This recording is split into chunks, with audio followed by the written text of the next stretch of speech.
Good evening, Bulldog Nation. Welcome to Priceville Doghouse. This is my view from the top. This week, we faced Deshler. We needed a win to secure our playoff hopes. We needed a win to rebound from a tough loss last week at Central, against Central.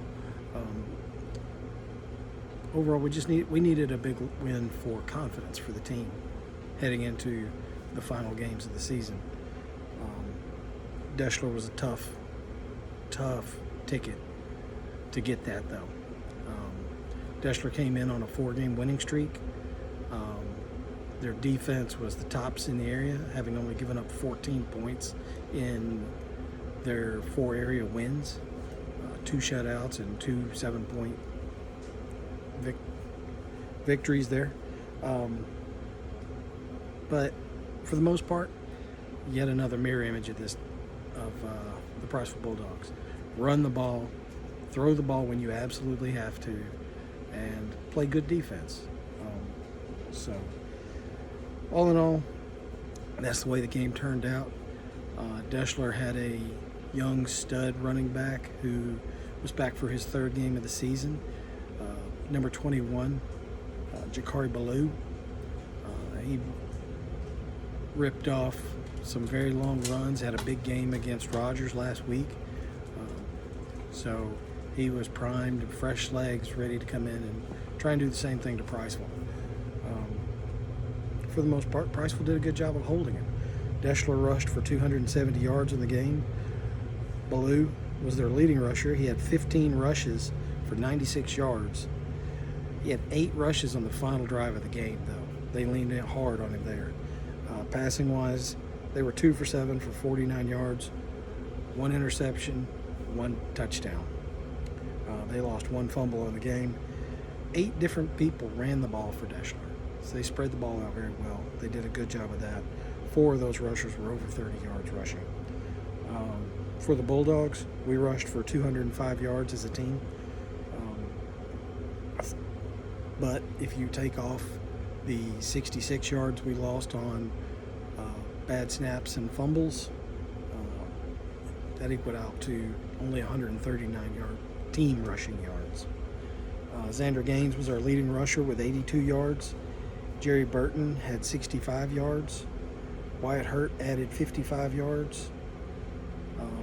Wyatt was also 4 of 11 for 35 yards passing with no touches and no interceptions. Jerry Burton for the season, 892 yards rushing, 1,000 yards well within reach. Shouldn't be a problem for Jerry to get there over the next 2 games. Xander Gaines has 605 yards rushing on the season. As I mentioned earlier, the big story of this game, ball hitting the ground. Bulldogs let the ball roll on the ground 6 times. We lost 2 of those fumbles. Penalty-wise, it was relatively clean game for the Bulldogs. Deshler committed a large number of penalties, several offsides. I think a lot of that can be credited to Wyatt and a good hard snap count. But we did have some busted coverages, some miscalled plays, some broken plays. So a lot of things to work on in practice this week. So we'll just have to see what happens. Next week, we travel to West Limestone. Anyone who's been to West Limestone knows that it's a hole in the wall out in the middle of nowhere. But be that as it may, they have a D1 prospect playing wide receiver, and they're, to date, undefeated on the season in area play.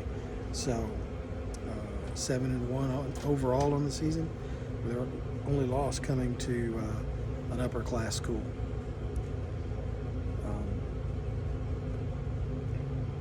So tough. We'll have more on that later this week. I'll do a game preview at some point this week, and we'll look more in depth as to what they bring to the table. Playoff picture. As I said in a post earlier this weekend, things went about as bad as you could picture for the Bulldogs in their playoff picture this weekend. Bulldogs need a win. They also needed Brooks and West Morgan to lose. None of that happened. West Morgan pulled out a win. Brooks knocked off Central, and as you saw, the Bulldogs lost. But we're still alive. Simple thing. Win and you're in. West Limestone has locked up the #1 seed and region championship. Deshler versus Central this weekend. That will determine who's the #2 seed in the region. If Priceville wins, we're in as the #4 seed. Central would be the #3 seed. However, there are a few other scenarios that can juggle up that 2, 3, 4 spot.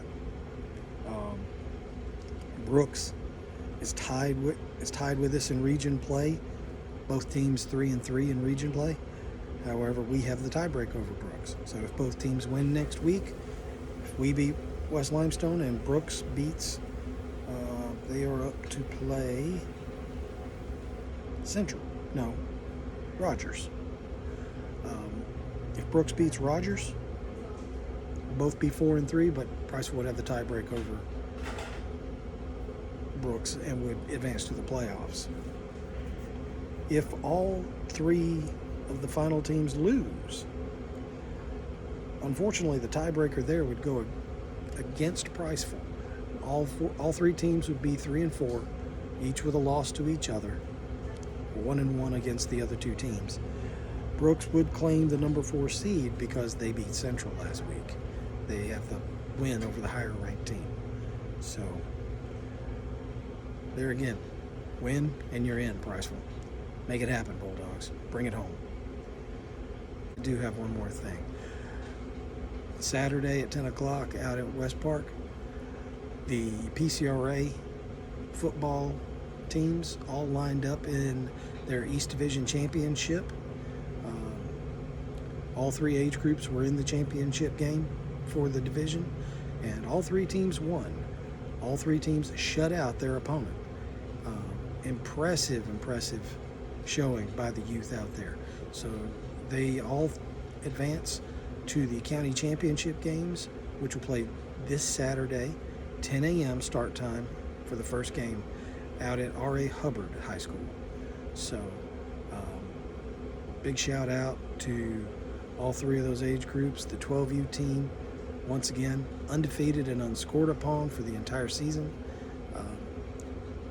If you don't have anything else to do this weekend, travel on out to R.A. Hubbard and Cortland. Check out these youth football teams. That's the future of the Bulldogs, and it's looking very bright. So that's all I got right here from the back porch. I got grills on I got steaks on the grill and some potatoes in the oven. So I'm going to go eat. Y'all have a good day. Bye.